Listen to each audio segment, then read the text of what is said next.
亮的这个一个遗址，这样一个地方。然后我们再看下一张。It became very desolate. 这是对照，下一张是对照。你看， So the previous picture is the newest one, which is previous years ago, and it is now it looks like 就是我们从这样子的一个违法的公权力啊，违法的一个强行拍卖、强制执行，真的是可以看出，当公权力这样子的一个暴力。The National Taxation Bureau and the Enforcement Agency conspired to seize the auction of Tai Ji Men Academy sites, and they also auctioned off the land that was intended for a self-cultivation center. 如果全部的台湾人再继续的晋升的话，那真的没有任何人可以再帮助我们了。今天太极门师徒所坚持的这个超过1/4个世纪 There are many taxation issues in the whole around Taiwan. Therefore, all of us, all Taiwanese people, we need to speak out. Otherwise, the legal official governments, they won't change and they won't be punished. 我们身处的台湾并不安全，原来我们身处的台湾 I found out that what we live in, the land, the Taiwan is not so safe and it's dangerous. It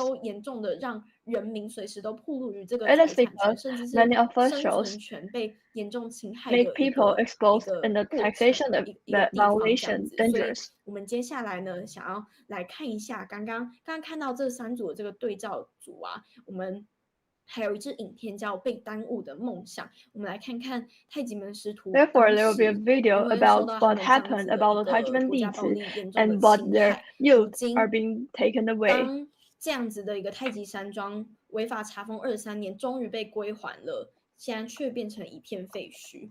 那我们请导播协助播放这个。 So the land used to be beautiful, but now it's become collapsed.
I remember Shifu liked that place a lot. It had gorgeous views. We would sit there with Shifu and talk about how we would use the place for our future Qigong practice.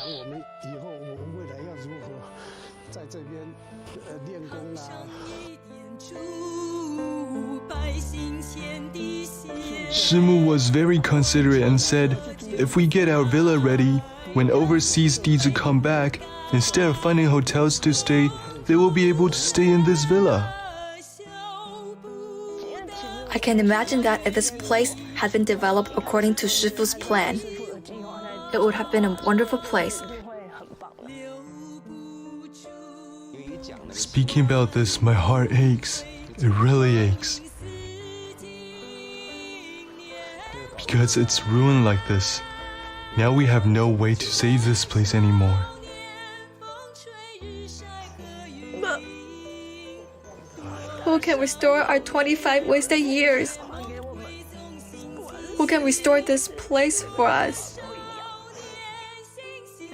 When I take a closer look, I found many meditation mats, and I felt so upset. And how would Shifu feel if he sees this? He has put his heart and soul into this place.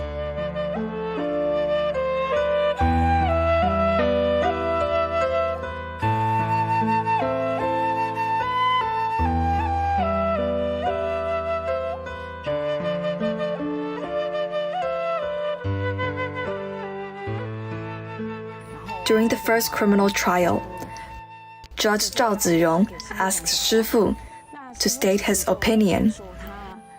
With tears in his eyes, Shifu said that as contemporary Zhang Menren of Tai Ji Men, he would safeguard Tai Ji Men and his dizi with his life and everything.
Regrettably, the NCB simply believed that the case involved tax evasion based on the prosecutor's indictment and imposed a restriction in 1997, preventing Tai Ji Men from disposing the villa. At the time, the validity of the tax bills had not been verified and the criminal decision had not been issued. How could they issue the tax bills? How could they impose double restrictions on the property? That was illegal. At the beginning of the criminal case, the prosecutor seized all the assets of Zhang Menren and his wife, including a few $1,000s in his bank account, leaving him with no money. The Tax Bureau, based on the prosecutor's indictment, issued sky-high tax bills without investigating the matter. Zhang Menren did not have any money left to provide as collateral for the tax bills. Then an enforcement order would be carried out and his property could be sold. However, the tax bills have been invalid from the beginning and should not have been issued.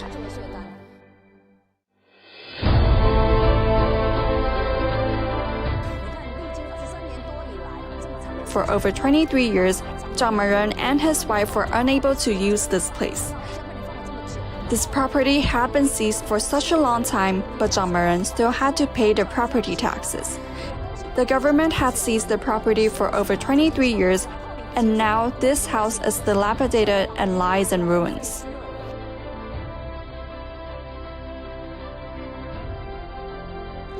According to the current regulations, you cannot reapply for a construction permit. It's impossible to demolish and rebuild the house. If you want to renovate, it will cost more than to rebuild.